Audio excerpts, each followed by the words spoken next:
아니 도대체 어쩌려고 지금까지 말을 안 한 거야? 너가 괜히 걱정할 게 뻔한데 뭐하러 말하겠어. 우리 우정이 이 정도밖에 안 됐던 거야? 실망이다 정말. 그게 아니라 괜히 너한테까지 걱정 끼치고 싶지 않았어. 일단 내가 급한 불은 끄게 도와줄게. 일단 나만 믿어봐. 인생의 보물이라는 말이 아깝지 않을 정도로 친구란 존재는 한 사람의 인생을 풍요롭게 해줍니다. 그리고 상황이 힘들수록 우정은 믿기 힘든 기적을 만들어내기도 하는데요.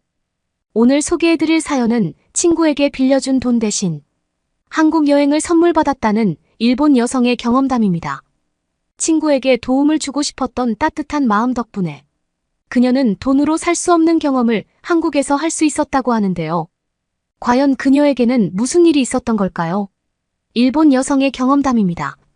감동 퍼짐 애청자 여러분, 영상 시작 전 좋아요와 불우이웃을 위해 끝까지 시청 부탁드립니다. 안녕하세요. 저는 일본의 도쿄에서 사는 메구리입니다. 저에겐 제일 친한 친구가 한 명 있어요. 어릴 때 옆집에 살아서 학교를 가기 전부터 친구가 되었고, 성인이 된 지금 각자 다른 가정을 꾸리고 사는 곳도 다르지만 여전히 좋은 친구 관계를 유지하고 있답니다. 초등학교 저학년 시절 제가 도쿄로 이사 가게 되었거든요. 아빠가 하는 사업이 잘 되면서 전과 전혀 다른 삶을 살기 시작했던 거죠. 서로 부둥켜 안고 얼마나 울었는지 몰라요. 그땐 지금처럼 핸드폰이 활성화되어 있는 것도 아니고 나이가 너무 어려 이메일을 활용할 방법도 없었거든요. 10살 인생의 5년을 함께한 친구와 헤어지는 것이다 보니 세상을 모두 잃은 것처럼 엉엉 울었던 기억이에요. 그런 저를 보는 부모님의 표정은 아직도 생생한데요. 어이없다는 표정을 지으셨어요.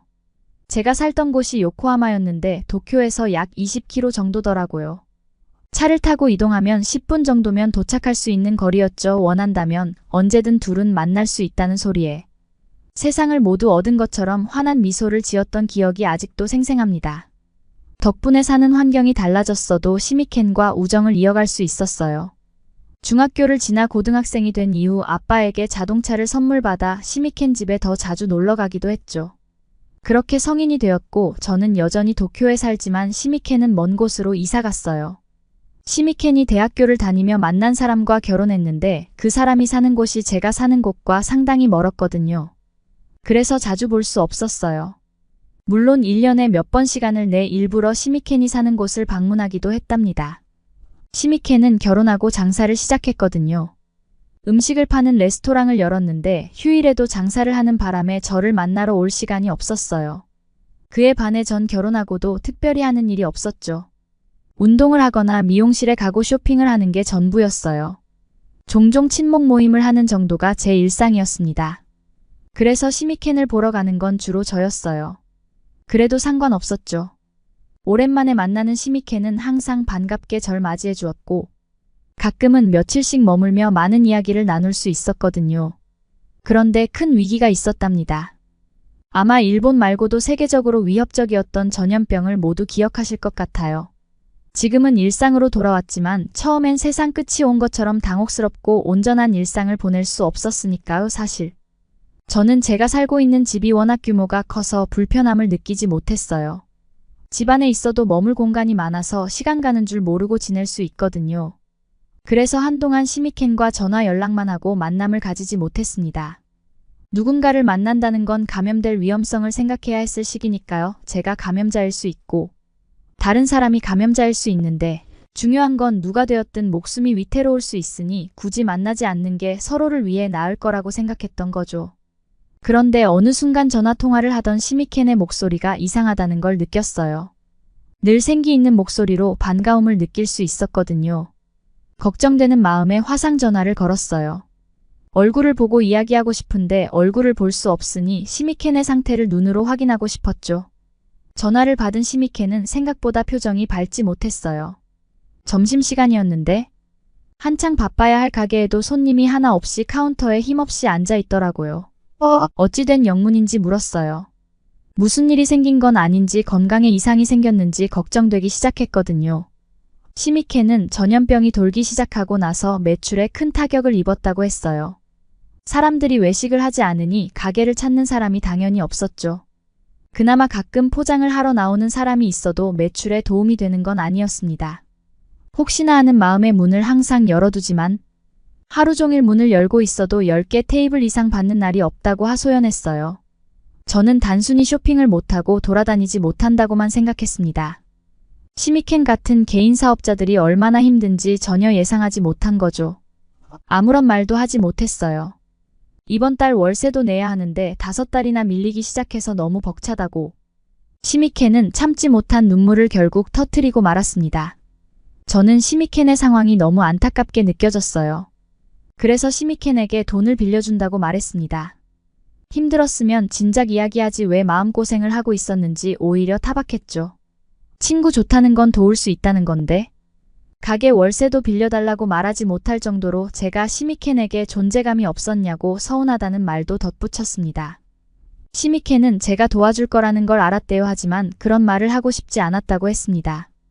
그게 자존심일 수 있지만 스스로 버티고 잘 이겨내고 싶었다고요. 시미켄다웠어요. 저는 시미켄의 성격을 너무나 잘 알기에 바로 입금해 주었습니다. 그리고 한동안 시미켄 목소리가 다시 밝아졌죠. 한 고비를 넘겨 마음의 짐은 던 것 같았지만 사람들이 여전히 거리를 활보하는 게 아니라 아직까진 매출이 좋진 못한 것 같았어요. 1년이 지나도록 별다르게 매출의 변화가 없자 시미켄은 다시 돈을 빌릴 수 있냐고 물어봤어요.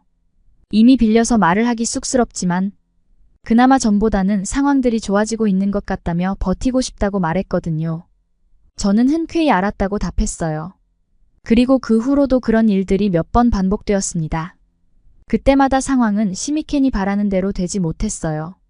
물론 예전에 비해 가게를 찾는 사람들은 늘었죠. 하지만 월세를 온전히 감당하긴 어려워 보였어요. 저는 시미켄이 걱정되었습니다. 하지만 그런 저의 마음과 다르게 시미켄은 저를 대할 때 마치 죄를 지은 것처럼 위축된 모습을 보였어요. 그래서 전화도 자주 할 수 없었죠. 저는 워낙 친한 친구여서 애당초 돈을 빌려줄 때 돈을 받겠다는 생각은 없었어요. 말은 빌려줬다고 했지만 그저 시미켄의 상황이 나아지는데 도움을 주고 싶었던 거죠. 그냥 준 돈이라고 전 생각하지만 시미켄의 자존심을 생각해 그 말을 하지 못했던 거예요. 부담을 주고 싶지 않았는데 돈의 액수가 커진 만큼 시미켄은 저에게 부담을 느끼고 서서히 거리가 멀어지는 걸 느꼈습니다. 그렇게 몇 달이 흐르고 예전보다 거리도 많이 활성화되었죠. 시미켄이 이젠 월세를 걱정하지 않고 잘 지내는지 궁금했지만 재촉한다고 느낄까 봐 먼저 전화도 못하고 있었습니다. 그러던 어느 날 시미켄에게 먼저 전화가 걸려왔어요. 저는 반가운 마음에 몇 번 울리지도 않았는데 전화를 받았죠. 전화기 너머로 들리는 시미켄의 목소리는 상당히 흥분된 것 같았어요. 그 들뜸이 저에게도 전해져 무슨 일인지 모르지만 상당히 좋은 일이고 다행이라는 생각이 들었답니다. 시미켄은 자신의 딸 미하루가 한국 문화 페스티벌 댄스 대회를 나가 1등을 했다고 자랑했어요. 저는 마치 제 딸이 우승을 한 것처럼 환호성을 보냈죠. 시미켄 딸 미하루는 어릴 때부터 한국 가요에 푹 빠져 있다는 걸 알고 있었거든요. 겨우 초등학생이었지만 웬만한 성인 부럽지 않은 한국어 실력도 갖추고 있었죠. 그런 미하루가 한국 문화 댄스 대회에서 우승하다니 정말 자랑스러웠어요. 그런 미하루 덕분에 시미켄이 웃음을 되찾은 것 같아 기뻤고요. 시미켄은 미하루 덕분에 한국 패키지 여행권이 생겼다고 덧붙였어요. 저는 축하한다고 진심을 전했죠. 시미켄은 이렇게라도 짐을 덜 수 있어서 다행이라는 다소 알 수 없는 말을 했어요. 전 그땐 그게 무슨 뜻인지 몰라 어영부영 넘어갔습니다. 그 짐이라는 게 제가 빌려준 돈을 이야기하는 것 같아서 다시 언급하고 싶지 않았거든요. 그렇게 전화를 끊고 며칠 뒤 우체국에서 편지가 도착했어요. 보낸 사람은 시미켄이었는데 며칠 전 말했던 한국 패키지 여행권이 들어있었죠. 그제서야 시미켄이 했던 말을 이해했어요. 바로 시미켄에게 전화를 걸어 이 여행권을 받을 수 없다고 말했습니다. 이건 미하루의 노력이고 미하루가 아니더라도 시미켄이 가야 하는 게 맞다고 저의 생각을 전했죠. 하지만 시미켄은 완강했어요. 이제 장사가 잘 되어가고 빚을 갚을 수 있을 것 같은 기대감이 생기지만 아직 더 앞으로 갈 길이 멀다고요. 마음의 짐을 덜어주는 유일한 방법이 제가 한국 여행권으로 여행을 가는 거라고 말했죠. 저는 더 이상 반대할 수 없었어요. 반대하면 시미켄의 자존심이 상할 것 같았거든요. 그래서 반대하다 어쩔 수 없이 남편과 함께 한국 여행을 시미켄 대신 가게 되었답니다. 시미켄 때문에 뜻하지 않은 여행을 떠나게 된 거죠. 해외여행을 많이 다녀봐서 처음 가는 한국에 호기심이 생겼어요. 시미켄의 딸 미하루가 상품으로 받은 여행권이라 더 알차게 보내고 와야겠다는 생각도 했고요. 한국의 인천국제공항에 도착했을 때 저를 반기는 사람이 있었어요. 바로 한국 가이드였는데요. 미하루가 받은 상품은 패키지 상품이어서 세 팀이 단체로 움직이는 여행이었어요. 일본에서 도착하는 사람들이 많은 만큼 가이드가 공항까지 마중 나왔더라고요. 가이드가 공항까지 마중 나온 덕분에 별도로 차량을 렌트하거나 택시를 타고 이동하지 않아도 되었어요. 덕분에 서울에 있는 숙소까지 빠르고 편리하게 이동할 수 있었습니다. 저희 부부는 한국에 오기 전 일정을 살짝 변경해서 원래 예정보다 하루 먼저 도착했는데요. 다른 팀이 다음날 정오는 지나야 도착한다고 해서 본의 아니게 여유 있는 하루를 보내게 되었습니다. 서울의 주요 관광지는 패키지 일정에 있었어요. 그래서 별도로 갈 수 있는 곳을 찾다가 청계천을 가보게 되었습니다. 청계천은 도심의 한복판에 있었어요. 서울을 가로지르는 한강과 다르게 작은 하천이었는데 높은 빌딩 숲 사이에 어우러진 모습이 멋스러웠어요. 답답한 도심에서 잠시 쉬어갈 수 있는 곳으로 마치 사막의 오아시스 같은 느낌을 받았답니다. 여행 갔던 시기가 가을이었는데 가을밤 정겹게 어우러지는 길거리 노래가 한창이었어요. 한국말로 노래를 불러 무슨 뜻을 담은 노래인지 알 수 없었는데요. 목소리가 상당히 감미롭다는 건 알 수 있었습니다. 한참이나 남편과 청계천 계단에 앉아 노래를 들었어요. 그리고 다음날 오후 본격적인 한국 투어가 시작되었습니다. 둘러본 곳들은 다양했어요.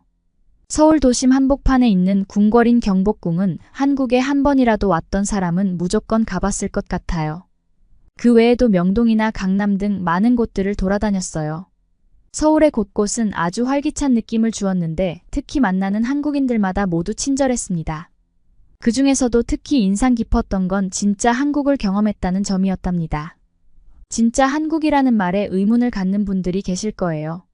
제가 경험한 진짜 한국은 패키지와 상관없던 곳이거든요. 패키지 여행으로 한국에 온 관광객 중 두 번째 방문하는 사람이 있었어요. 개별적으로 움직이는 것보다 차량을 타고 함께 이동하는 패키지가 좋아 선택했다는 미하루는 한의원 때문에 중간에 자유일정을 넣었더라고요. 저와 성격이 비슷해 금방 친해졌는데 한의원에 같이 가보자는 말을 듣고 호기심에 따라갔어요. 풀잎을 태운 듯한 냄새가 나는 한의원은 제가 다녀본 병원과는 다소 차이가 있는 병원이었어요.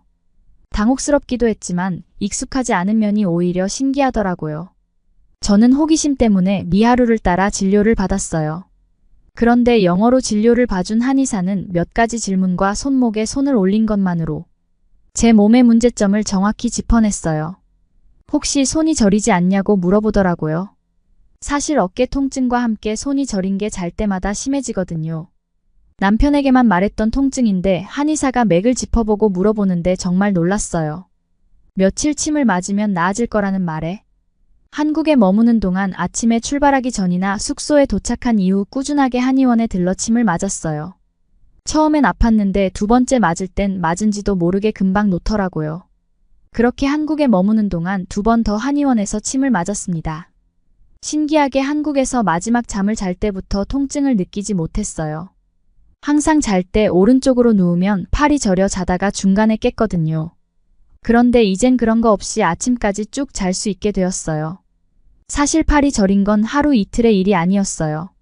일본 내에서도 병원에 방문해 엑스레이도 촬영하며 이유를 알고 싶었습니다. 하지만 알 수 없었죠. 운동 부족이라는 말에 운동을 꾸준히 했는데 나아지지 않았어요. 그래서 어쩔 수 없다고 생각하고 몇 년을 지냈죠. 하지만 아니었네요. 한국 한의원에서는 단 며칠 만에 제 불편함을 낫게 해줬으니까요. 그렇게 저는 시미켄 덕분에 방문한 한국에서 정말 좋은 추억을 쌓을 수 있었습니다. 많은 여행을 다녔지만 주로 유럽 쪽으로 갔었어요. 유럽에도 나라가 정말 많아 한 번에 한 나라씩 들르니 자주 가더라도 늘 새로웠거든요. 그래서 아시아 쪽은 아예 생각도 못하고 지냈죠. 시미켄 덕분에 한국에서 오랜 고질병 같은 손저림도 나았어요. 여유로운 풍경의 도심과 옛 정취를 느낄 수 있는 한국의 서울은 정말 매력 있는 도시였고요. 자유일정이 있던 날 미하루를 따라 지하철도 탔었는데요. 남편과 저는 다음에 한국에 여행 오면 패키지 말고 대중교통을 이용해 이동하자는 말을 하기도 했답니다. 그만큼 편리했고 서울의 모든 곳을 이동할 수 있었어요. 지금까지 다닌 여행 중 단연코 한국이 최고라는 생각이 들며 기분 좋게 여행을 마무리할 수 있었습니다. 일본으로 돌아가고 사회적 분위기도 몇 년 전과 같이 많이 활기차졌어요. 예전과 다르게 많은 사람들이 일상으로 돌아가면서 시미케네 식당에도 손님들이 다시 찾기 시작했죠. 바빠지게 눈에 보여서 시미켄에게 말했어요. 더 바빠지기 전에 한국에 함께 여행 가자고요. 네 덕분에 너무 좋은 구경을 했기에 너에게도 한국을 보여주고 싶다고 말입니다. 지난번 상품으로 받은 여행권은 사실 미하루가 가는 게 맞았다고요. 여행 경비에 대한 걱정은 하지 말고 함께 가고 싶다는 뜻을 내비쳤죠. 다행히 시미케는 저의 마음을 너무 잘 알았어요. 오랜 친구인 만큼 더 이상 말을 하지 않아도 마음이 전해진 거죠. 그렇게 우리 가족은 시미켄 가족과 함께 한국을 다시 찾았답니다.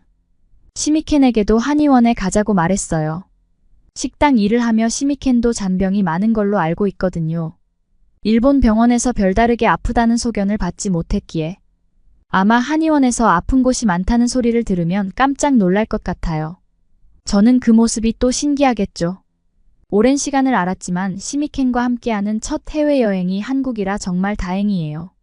안전하고 볼거리도 많고 잔병까지 고칠 수 있으니까요. 여러분은 이번 사연을 통해 어떤 것을 느끼셨나요?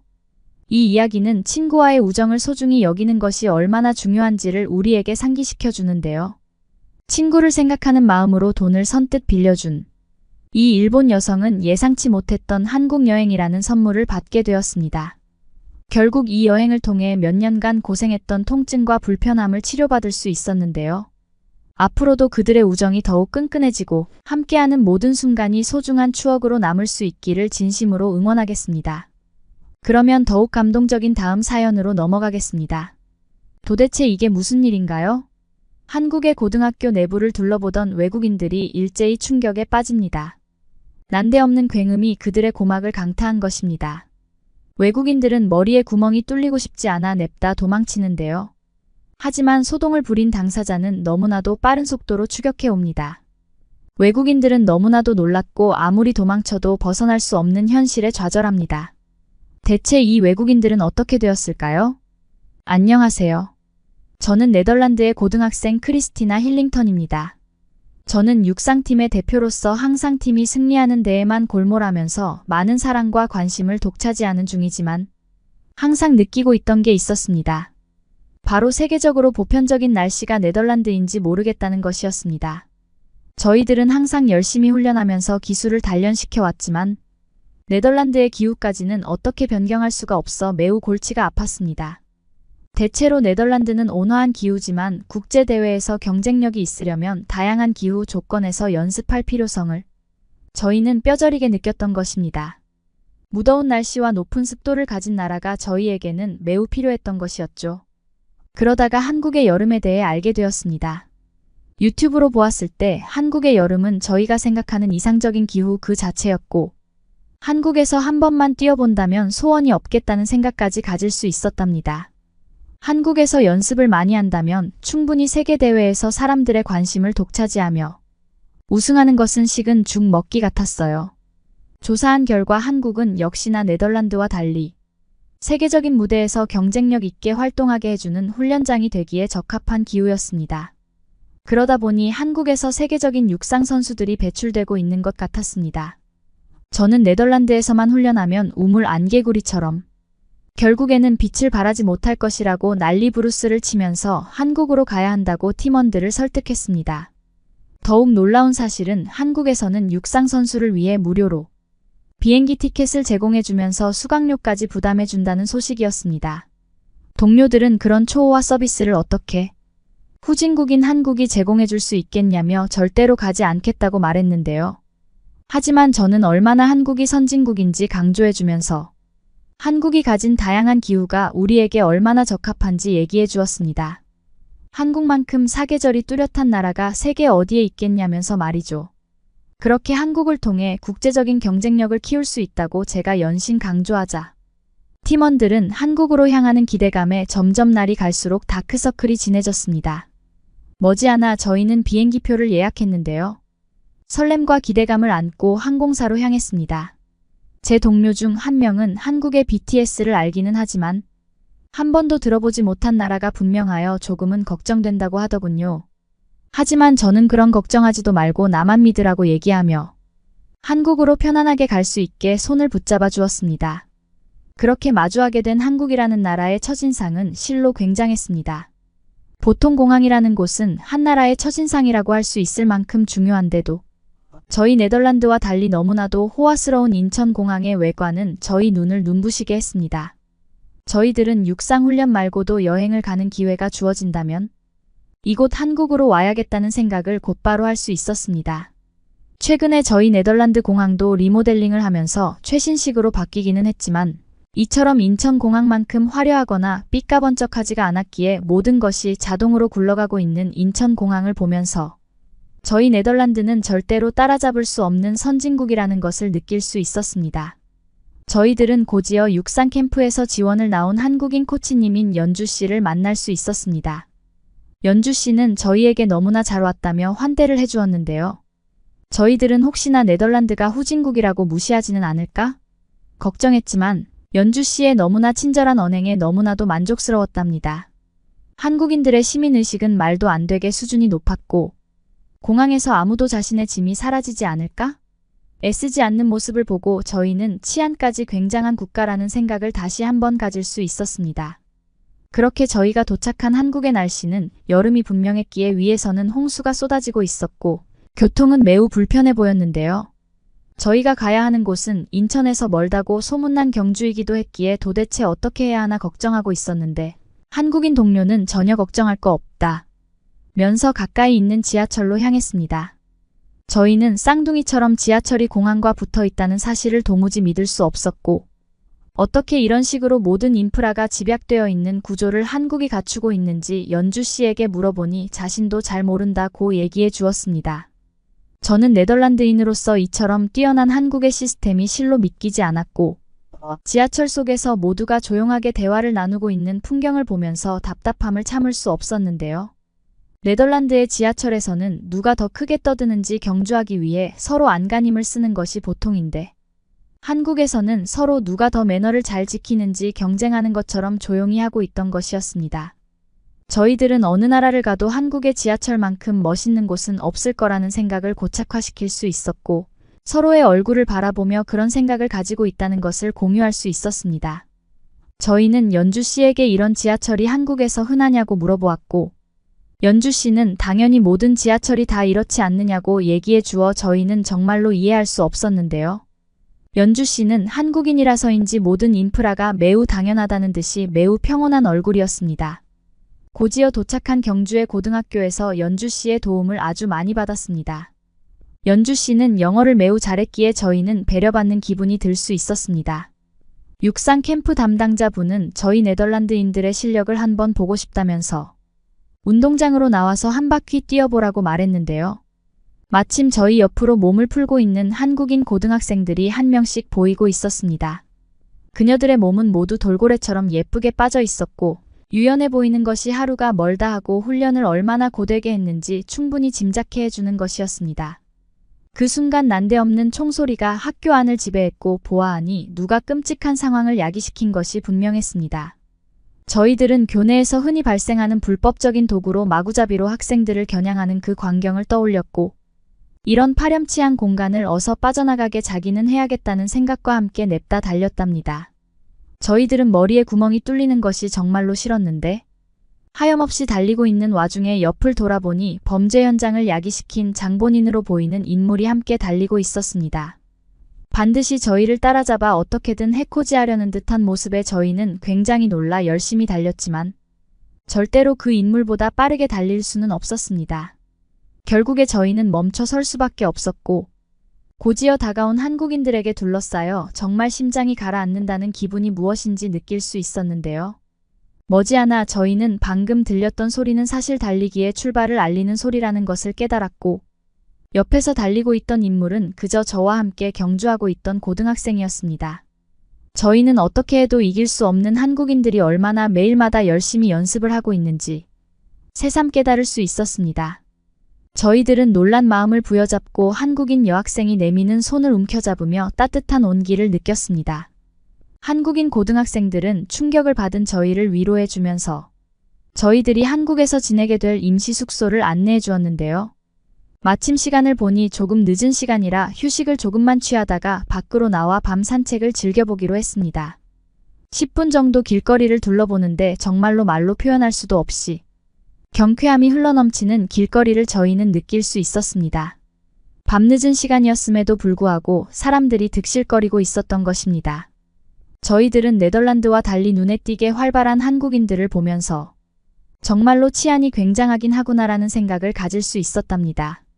무엇보다도 놀라운 사실은 한국의 길거리에 난동이나 난사를 하는 사람이 아무도 없다는 것이었습니다. 저희 네덜란드에서는 노숙자나 총알을 난사하는 사람 때문에 경찰들이 매일마다 순찰하며 위협적인 분위기가 풍기고 있어 벌벌 떨어야 정상인데도 불구하고 한국인들은 어두운 밤인데도 불구하고 전혀 무섭지 않은 듯이 평화로운 얼굴을 들고 걸어 다니고 있었습니다. 저희들은 이해할 수 없는 광경을 계속해서 쳐다보며 어떻게 이럴 수 있는지 참으로 답답한 마음을 가라앉힐 수 없었습니다. 어떤 한국인은 길거리를 걸어다니며 혼잣말로 무어라 얘기하고 있었는데요. 저희들은 도대체 왜 저러는지 몰라 옆에 있는 한국인 동료인 연주 씨에게 왜 저 한국인은 혼잣말을 하고 다니느냐고 물어봤습니다. 연주 씨는 이어폰에 대고 얘기하는 것이라며 선도 없이 귀에만 꽂을 수 있는 이어폰을 저희들에게 알려주었습니다. 도무지 한국은 현실적인 국가가 아니었고 기술 수준은 경악을 금치 못하는 단계까지 발달한 것이 분명했습니다. 저희들은 내둘러진 혀를 그대로 둔 채로 숙소로 돌아왔고 너무나도 호화로운 한국의 풍경을 점점 감상하고 싶지 않아졌습니다. 보면 볼수록 저의 국가가 작게 보이고 있었고 점점 시기와 질투심이 한가득 생기는 것이었습니다. 저희는 다음 날이 되어서야 또다시 한국의 고등학교로 향할 수 있었는데요. 육상캠프 코치님께서는 많은 지시를 내리며 훈련을 주도하셨습니다. 저희는 어려운 날씨 아래에서 훈련을 받으면서 국제적인 경쟁력을 갖추고 있다는 생각에 심취할 수 있었습니다. 그러는데 동료 중 한 명이 낯선 환경에 적응하지 못하고 바닥에 쓰러지며 심한 타박상을 입었는데요. 저희들은 도대체 어떻게 해야 될지 몰라 발을 동동 구르고 있었는데 한국인 코치님께서는 침착하게 동료에게 다가가 부축을 해주면서 갑자기 학교 안으로 들어가는 게 아니겠습니까? 알고 보니 학교 안에는 보건실이 있었고 모든 학생들이 이곳에서 초호화 의료 서비스를 받고 있었습니다. 저희 네덜란드 고등학교에는 보건실이 있기는 하지만 아주 간단한 응급조치밖에 할 수 없는 시스템만 있었기에 이런 식의 한국이 가진 초특급의 의료 시스템을 보고 놀라지 않으면 이상한 것이었죠. 저희들은 한국에 있는 모든 고등학교에 이런 식의 초특급 보건실이 있느냐고 물어보았는데 한국인 코치님께서는 당연히 그렇지 않느냐고 얘기하며 네덜란드에는 이런 보건실이 없느냐고 오히려 반문하더군요. 저희는 너무나 부끄러워서 당연히 네덜란드의 고등학교에도 있다고 거짓말을 했고 동료가 치료받고 있는 모습을 보면서 저는 너무나도 편안한 얼굴을 느꼈습니다. 이러한 한국에 이민을 온다면 너무나도 기쁘기 그지없을 거라는 생각을 다 함께 가질 수 있었죠. 한국은 기술력이 뛰어난 만큼 육상적인 실력도 대단한 것이 분명했습니다. 그러다 보니 저희들은 항상 한국인들에게 패배할 수밖에 없었고 이런 식이라면 저희 네덜란드는 언제나 한국인에게 뒤처질 것이라는 확신을 가질 수 있었는데요. 보건실에서부터 확실히 뒤처지고 있었기 때문이었습니다. 보건실에는 감기약부터 정수기까지 모든 것이 집약되어 있어 백화점 같은 분위기를 뽐내고 있었습니다. 게다가 고등학교와 가까운 편의점에서도 약을 구할 수 있다는 사실은 너무나도 획기적이었기에 저희는 믿을 수 없었는데요. 저희 네덜란드에서는 편의점에서 약을 팔지도 않고 병원에 가서 약을 구매해도 엄청나게 비싸서 평생에 한 번 약을 먹을까 말까 하는 것이 태반인 것인데 한국인들은 껌값처럼 약을 구매하고 병원에 왔다 갔다 하니 아무런 걱정 없이 훈련할 수 있다는 사실은 너무나도 부러운 것이었습니다. 저희들은 매일마다 훈련이 끝나고 한국의 공원에 다녀왔습니다. 한국의 공원에서 뿜어져 나오는 여름철의 물은 어린이들을 항상 해맑게 하고 있었고 만약에 결혼을 하여 자녀가 생긴다면 반드시 한국에 와서 양육을 시켜야겠다는 생각을 가질 수 있었습니다. 또한 곳곳에는 음료수를 마음대로 뽑아 먹을 수 있는 자판기는 물론이고 환전 역할이 있는 ATM 기기까지 있으니 너무나도 좋았습니다. 게다가 ATM 기기는 24시간 어디에서든 이용할 수 있었고 일정 간격을 지니고 어디에서나 배치되어 있어 너무나도 편리하더군요. 게다가 공원에는 환경을 파괴하지 않는 친환경 에너지로 가동되는 스마트폰 충전 부스까지 있습니다. 저희들은 자국민을 사랑하는 한국의 기술력에 실로 감탄할 수 있었는데요. 그 순간 갑자기 제 동료가 너무 감탄한 나머지 거꾸라지면서 발을 낀 것입니다. 저희와 함께 있던 한국인 동료는 갑자기 자신을 따라오라고 하더니 어디론가 제 동료를 들쳐 메고 이동하더군요. 제 동료는 이동하는 와중에 자꾸만 소리를 쳤고 저희는 어떻게 해야 되는지 몰라 가만히 이동하는 뒷모습을 바라보았답니다. 한국인 동료는 공원 한복판에 설치되어 있는 의료센터로 향하고 있었습니다. 저희는 어떻게 이런 공원에 이런 시설을 제공하고 있는지 이해할 수 없었고 우리가 진정 선진국에 왔다는 생각을 또다시 실감할 수 있었답니다. 내부에 들어가니 정말로 한국인 의사가 대기하고 있었고 10분도 안 돼 제 동료는 응급처치를 받을 수 있었는데요. 저희들은 청구된 비용을 보고 또 한 차례 좌절할 수 있었습니다.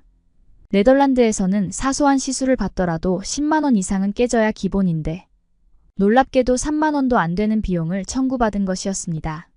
저희는 네덜란드인으로서 우리 네덜란드가 가지고 있는 심각한 의료 시스템을 부끄러워해야 했고 한국을 향한 존경의 눈빛을 가질 수 있었답니다.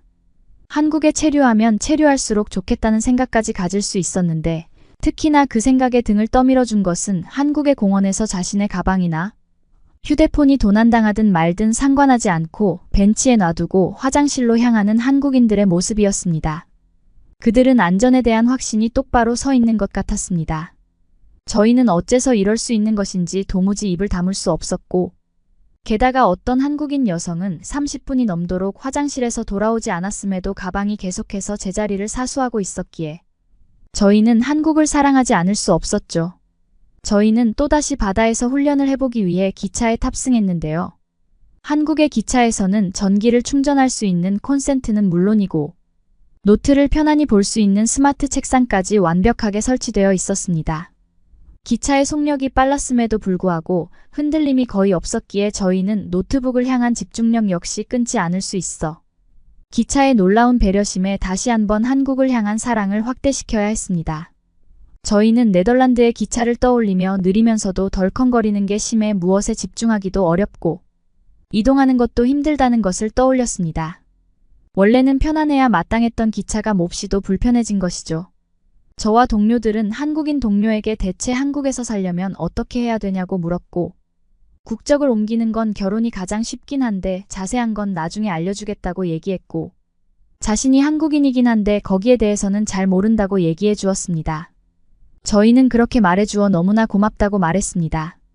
한국인 동료인 연주 씨는 만약에 한국으로 오게 된다면 어려운 일이 있을 때마다 바로바로 도와줄 테니 걱정하지 말라고 해주었고 저희는 한국인의 뛰어난 배려심에 굉장히 고맙다고 연신 감탄하는 인사를 내비쳤습니다.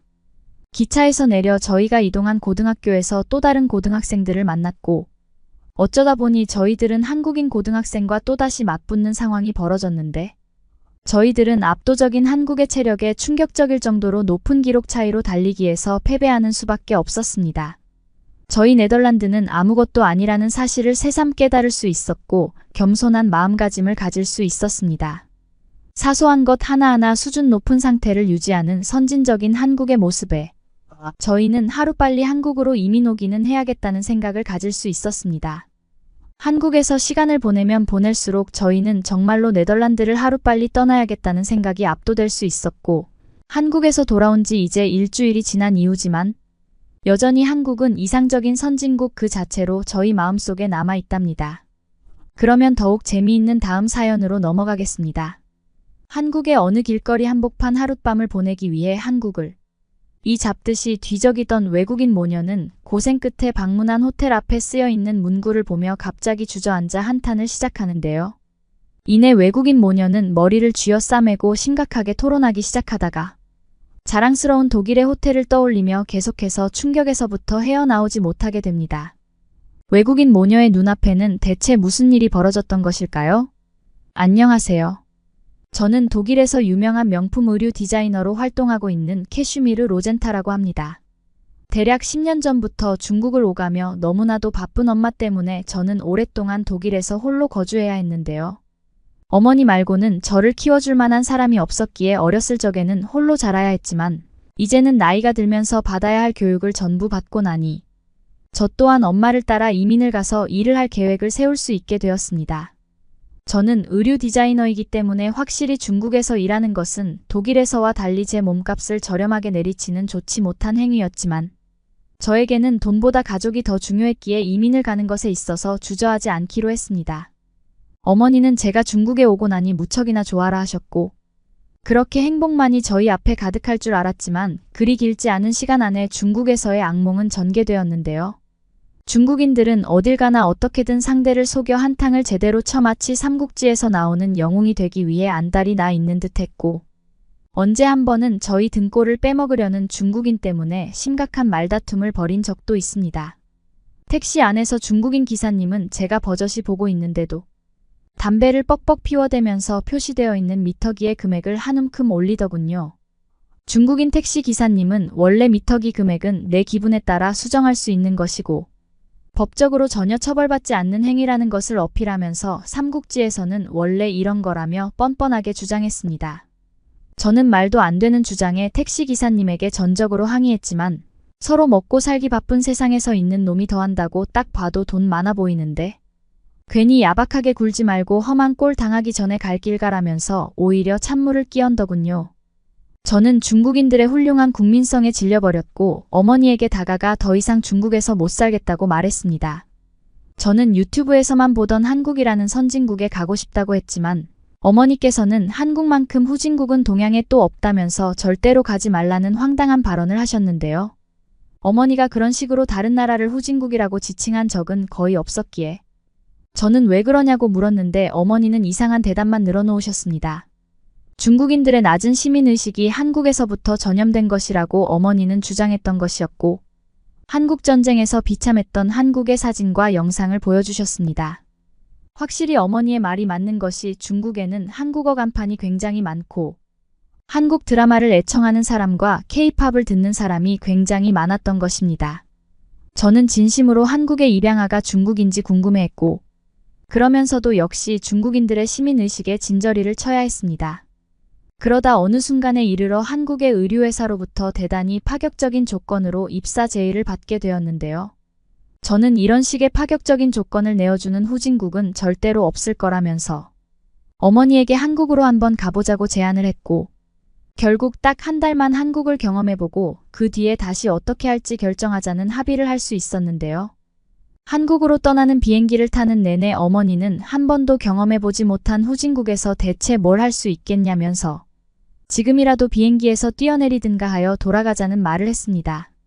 저는 이왕 여기까지 왔으니 칼을 뽑았으면 무라도 베야 한다고 하면서 계속해서 나아가자고 했고 그렇게 도착한 인천공항에서 어머니는 엄청난 충격을 받으신 듯 입을 다물지 못했는데요. 세계에서 별로 발전하지 못한 후진국이라고 알려진 한국의 공항이 수많은 관광객들로 북적이고 있어서였던 것 같습니다. 이곳에서는 베를린 공항보다도 훨씬 더 많은 사람들이 분명 왕래하고 있었던 것이었고 제가 보기에 어머니의 충격은 인천공항의 거대한 규모 탓도 있겠지만 더더욱 충격적인 부분은 식사를 하기 위해 들어간 공항 내 식당에서 벌어진 일 때문인 것 같았는데요. 저는 음식 가격이 너무나 비쌀 것 같아 공항 밖으로 나가 끼니를 때워야 하는지 고민했었는데 아침도 먹지 못했던 터라 너무 배가 고파 일단은 먹고 보자는 심정으로 공항 내 식당에 들어왔는데 눈이 휘둥그레진 어머니가 식당의 메뉴판을 빠르게 훑었던 것이었습니다. 저 역시 메뉴판을 들춰보며 상당히 놀라야 했는데요.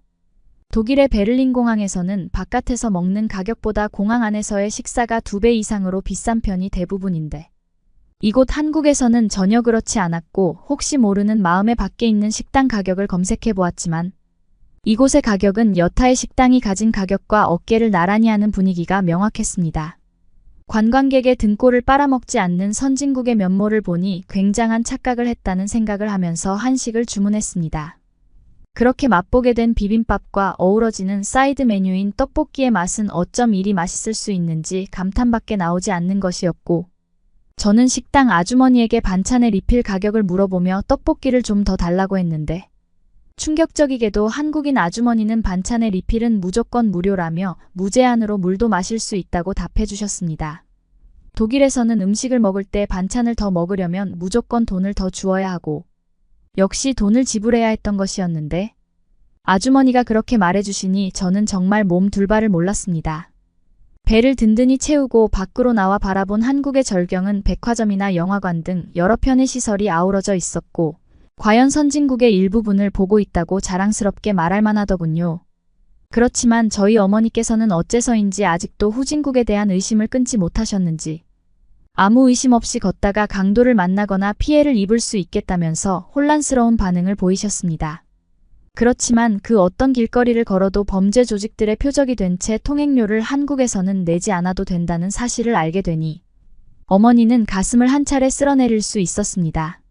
저희 독일에서는 극심한 경제 위기 때문에 거리로 몰린 범죄자들이 많아 어떤 길거리를 지나가기 위해서는 무조건 수금을 당해야 하는 경우가 비일비재했고 특정 거리에 다다르면 500m마다 10,000원을 내야 했던 것이기에 매일 아침 소량의 현금을 챙기는 것이 습관이었지만 한국이라는 선진국에서는 그러한 범죄자들을 도무지 찾아볼 수 없으니 저마다 자신의 일에 바빠 남이 뭘 하든 신경 쓰지 않는 선진국의 그 여유로운 느낌을 온전히 받을 수 있었습니다. 저희는 편의점에 있는 초등학생 무리를 보면서 또 한 번 충격을 받았는데요. 그렇게 어린 친구들이 자유롭게 돌아다니는 것도 신기한데 편리하게 먹을 수 있는 모든 준비가 편의점 안에 갖추어져 있다는 것은 더욱더 놀라운 사실이었습니다. 엄마와 손을 붙잡고 들어간 편의점 안에서 발견한 고가의 커피 머신과 전자레인지는 가히 독일에서는 상상조차 할 수 없는 사치스러운 물품이었는데요. 독일 편의점은 범죄 발생률 1위의 공간이기 때문에 전자제품이나 비싼 무언가가 거의 존재하지 않는 반면 이곳에서는 매우 간단하면서도 값비싼 시스템이 전반적으로 만연한 분위기인 것 같았습니다. 진정 부자의 나라가 한국이라는 생각을 저희는 계속해서 해야 했고 편의점 속에서 보이는 뜨거운 물이 나오는 통을 보면서 저희는 눈을 더욱더 부릅떠야 했습니다. 독일에서는 따뜻한 물이 거의 제공되지 않아 무조건 집에 가서 주전자에 물을 데워야 했는데 이런 불편함을 더 이상 편의점에서 겪지 않을 수 있다는 것은 뜻밖의 행운이 분명해 보였습니다. 게다가 편의점 밖으로 언뜻 보이는 중국과 비교할 수조차 없는 수많은 고층 건물과 대중교통은 그 누구도 한국이 후진국이라고 할 수 없도록 하는 면모를 갖추고 있었기에 저는 어머니에게 아직도 한국이 후진국이냐고 설문조사를 했고 어머니는 아무래도 중국인들에게 당한 것 같다면서 한국을 향한 존경심을 사실 언젠가부터 품게 되었다고 저에게 이실직고했습니다. 그렇게 이용하게 된 대중교통에서 저희는 평생을 자가용 없이 살 수 있겠다는 생각을 품을 수 있을 정도로 편리함을 누렸고 독일에서는 무조건 자가용이 있어야 학교도 갈 수 있고 편의점에도 갈 수 있기에 어떻게 이렇게까지 왕래가 편리할 수 있는지 알 수 없어 저희는 입을 다물 수 없었습니다. 그러다가 길가에 서 있는 어느 자동차를 바라보게 되었는데 자동차의 창문은 열려 있었고 시동도 켜져 있었지만 어쩐지 사람이 보이지 않아 물품을 도난당했거나 범죄에 연루된 운전기사를 저희는 떠올려야 했습니다. 이런 사례는 중국에서 흔히 보이는 너무나도 일상적인 범죄였습니다. 그런데 그 순간 웬 남성분이 다가오더니 화장실에 갔다 왔다면서 무슨 볼 일이 나에게 있느냐고 물어보더군요. 저희는 어째서 화장실에 가면서 모든 것을 개방해놓고 갔냐고 물었는데 한국인은 오히려 저희를 이상하게 쳐다보더니 실실 웃으면서 한국에서는 범죄가 절대로 일어나지 않는다고 나를 믿으라고 했습니다. 한국인 아저씨는 자신이 무사고로 운전한 지 10년이 더 넘었는데 이런 식으로 화장실에 갔다 온 적이 몇백 번은 된다고 물건이 털린 적은 한 번도 없다고 계속해서 말했습니다. 저와 어머니는 붕 떠 있는 수밖에 없었고 아무 말도 못한 채 한국인 아저씨로부터 멀어지는 수밖에 없었습니다. 한국인 아저씨가 혹시라도 저희의 국가를 캐물을까?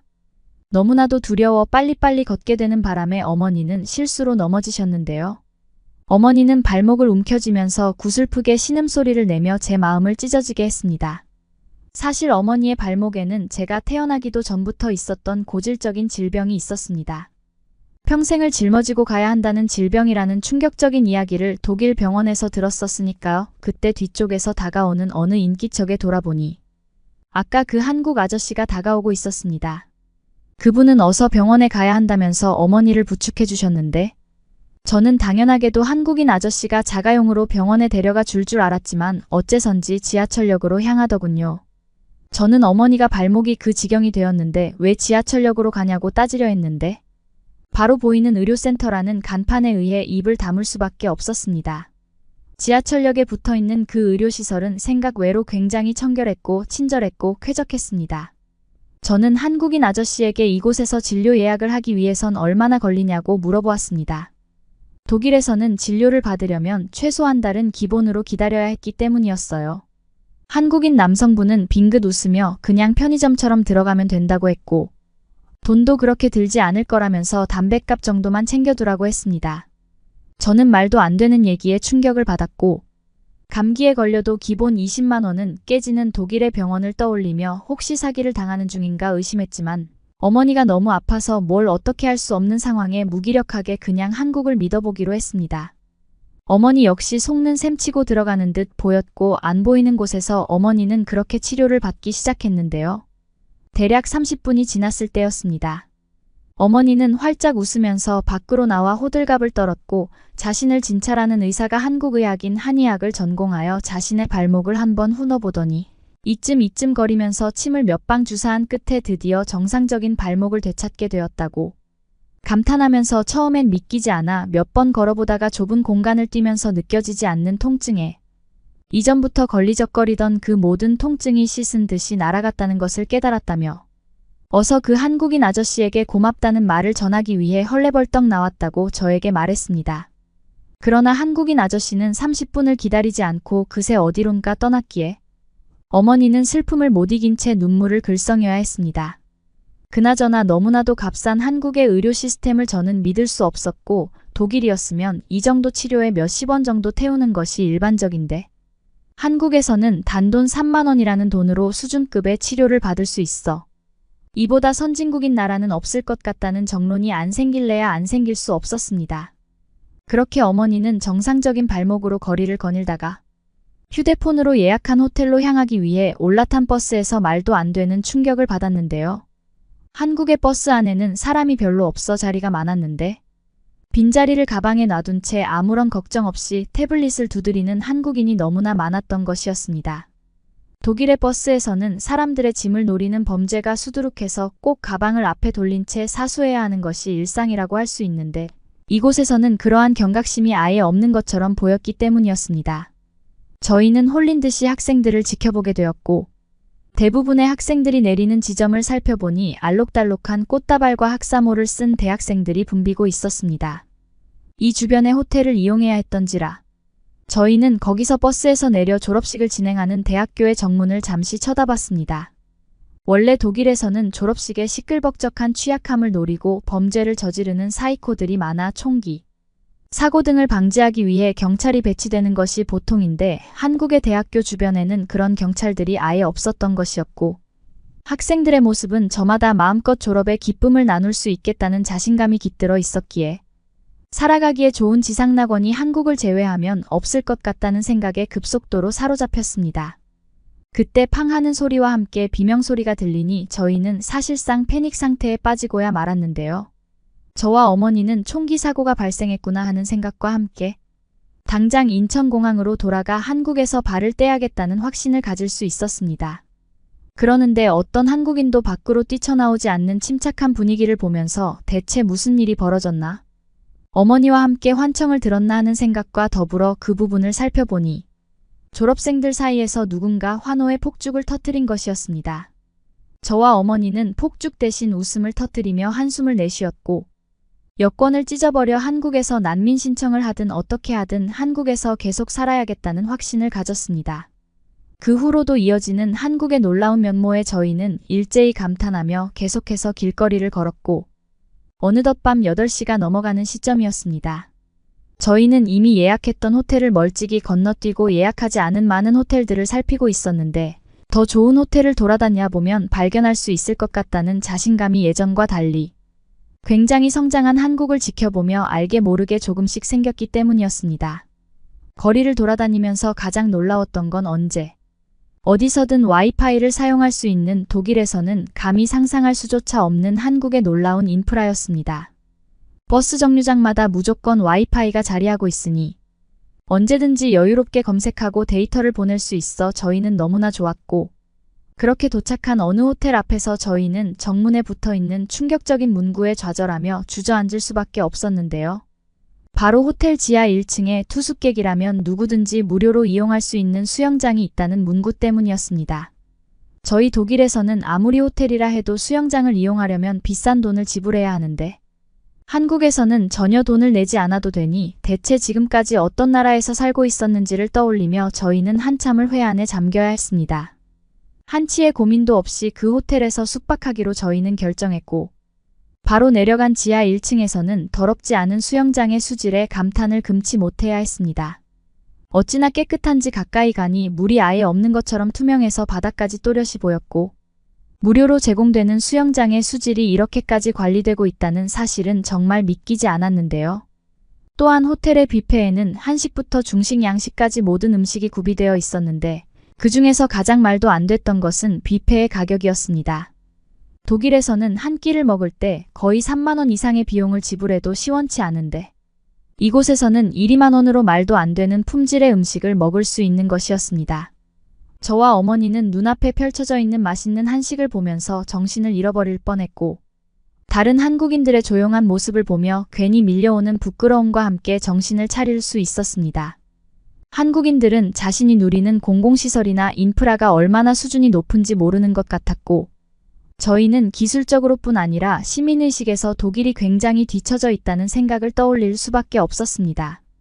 호텔 내부 곳곳에는 믿을 수 없게도 현금을 뽑을 수 있는 ATM 기계가 저마다 마련되어 있었고 간단하게 웹서핑을 즐길 수 있는 데스크까지 설치되어 있었는데 이처럼 우수한 한국의 면모에 중국을 탈출하길 잘했다면서 어머니와 저는 하이파이브를 했고 현재 어머니는 한국에 완전히 반해버려 남은 중국의 짐을 모두 빼버린 뒤입니다. 저와 어머니는 한국에 거주하면서 그 누구도 넘볼 수 없는 선진국이 독일이라고 생각했던 지난 날을 반성하고 다시는 선입견에 갇혀 지내지 않기로 했습니다.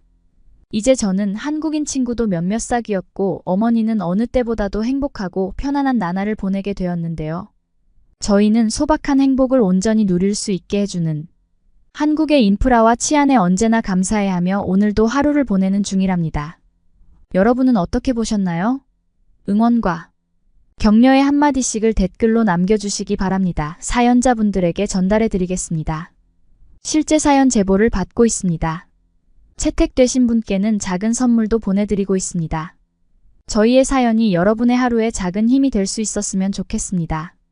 감동적인 사연을 주변 분들과 이야기 나눠보세요. 더욱더 좋은 영상으로 다시 찾아뵙겠습니다.